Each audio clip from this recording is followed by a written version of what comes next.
Exclusive. Hey, Mick. Mick, Yeah.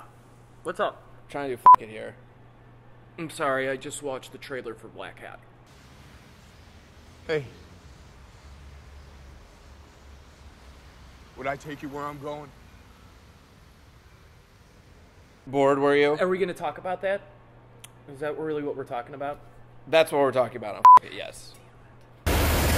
From what I understand, Blackhat stars Jennifer Lopez as a bored housewife who's recently divorced, who gets in a romantic relationship with her next door neighbor, who's one of her students, and then he's kind of psycho, and then throughout the rest of the movie, he chases her down and stalks her. Right? I think you might be thinking of this. Do you want to take a cookie for the road? I love your mother's cookies. Did you even watch the Blackhat trailer? When he downloaded the PDF, what he downloaded was the keylogger. I did watch the Blackhat trailer. The Jennifer Lopez movies with the line, "I love your mother's cookies," was phenomenally more interesting. What was your favorite? Was Jiggly one of her movies? Jiggly?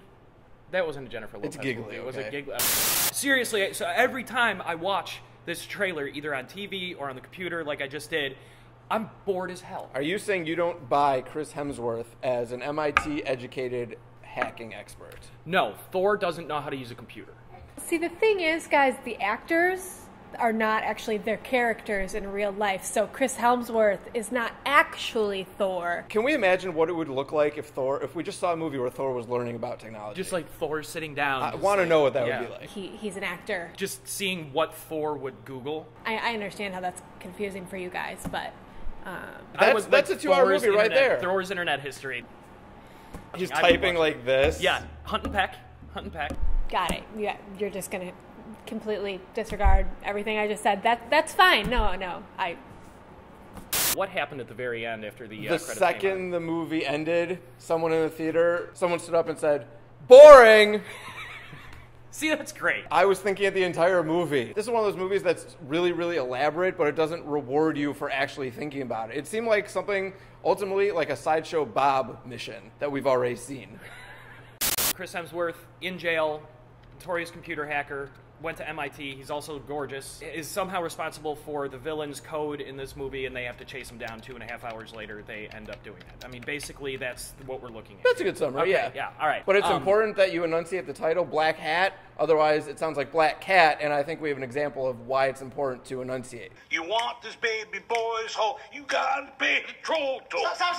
All right, not bad. Good rhythm, love the enthusiasm. I feel like you're saying boy's hole, and it's clearly soul. And I know, Artemis, you did write soul, right? I did write soul. So it's boy's soul. You gotta pay the troll toll to get this boy's hole. No, see, right there. At no point do they actually explain why the guy that they brought in to explain the code that he wrote suddenly becomes the enforcer. I mean, there were people who were saying they didn't buy Mark Wahlberg in The Gambler as an English professor. I did. I thought that movie was great, and he was good in it. This, I do not believe. Those are the terms. I just don't... I'm not trying to stereotype here, okay? Everybody's got the things, and there's always outliers and stuff, but I'm just trying to imagine somebody that can write code so prolific that it crashes the stock market, that can also even lift a weapon.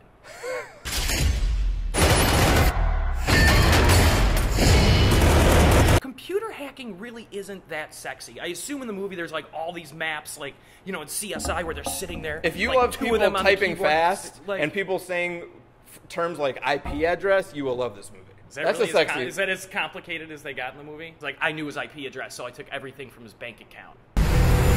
He's on the move again. Chicago, no China. This is only the beginning.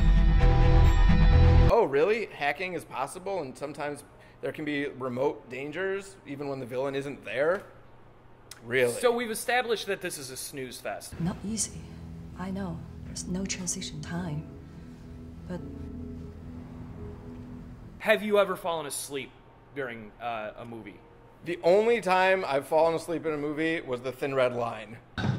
Worst thing you can do, nobody can touch me for it. I was, what, 16 or something at the time? Okay. I was going to ask how you worked at it. I would never fall asleep on the job. How often do you fall asleep on the job, Swasko? Sometimes, sometimes just feeling it. You go into the bathroom, take a nice BR snooze. You rest your head right on the toilet paper holder, just clonk out for about 15 minutes. I do have to give you a challenge, though. Okay. So in this movie, towards the end, don't worry, this doesn't ruin anything, and you shouldn't see it anyways. But Hemsworth's character is in the middle of like the mountains in Malaysia. Okay. He thinks he's figured out what the villain is up to. He like looks out into nowhere and says, "That's what you're up to, isn't it, you son of a bitch?" Was he on the phone? No, he was just talking to the villain, hoping that the villain would hear him. I think you can come up with a better line that he should have said in that case. God, it's like, so that's what you've cooked up. You measly bastard. I'm going to be on a plane, and I'll see you in 17 hours hoping that there's not a layover in O'Hare. I don't know, or what else would you try say? again. So, things that you would just exclaim that would be better than... I'm just stumped. I'm trying to think of something good. Like, I want to deliver it well. One badass line from you is all I'm looking for. All right. Not a I'm really paragraph. trying. Yeah, you're better at these than I do. I think you should give me a couple. We're 1,000 miles away, and yet I know you're terrified. Is there enough tape in that, Sean? I know, I just curious, when we do these, do you use, the 60-minute tape, or do you use the 90-minute? Oh, and apparently it's still the 80s, and we're using videotape. Gotcha. Just something like, if my foot were 9... Now, Mick, pay close attention. This is a memory card. It's kind of like what we used to do with cassette tapes. I think you're familiar with those. The footage actually fits all of it right in here. If my foot were 1,000 miles longer, it'd be up your ass and through your throat right now, you bastard.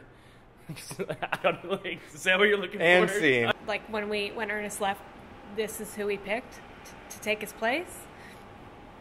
Cool. Great casting, guys. Really top notch. Have you noticed that Gwen seems to have, I don't know if the word is attitude, but I wouldn't say attitude. She's just been kind of a dick lately.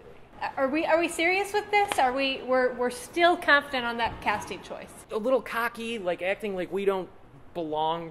We don't go and tell her how to do her job. Yeah, I'm the one who has a bad attitude? I feel like this is a safe environment to talk about it because she's not going to see this. Yeah, she's not going to know. You're right. I have a terrible attitude. Like the condescension is what it is. Yeah, exactly. But I feel like we should look into the camera and say something positive so she doesn't know. Yeah, no, that's a good idea. You know what? I'm actually done with this. So it's been great, guys, and good luck with everything. Maybe I'll see you next week. Not confident on that. See you guys. Gwen, you're doing a really great job. Me and Matt were just talking about how awesome it is to have you be a part of this. So, It's going a long way, for sure. Keep up the awesome work, and you're not being a dick.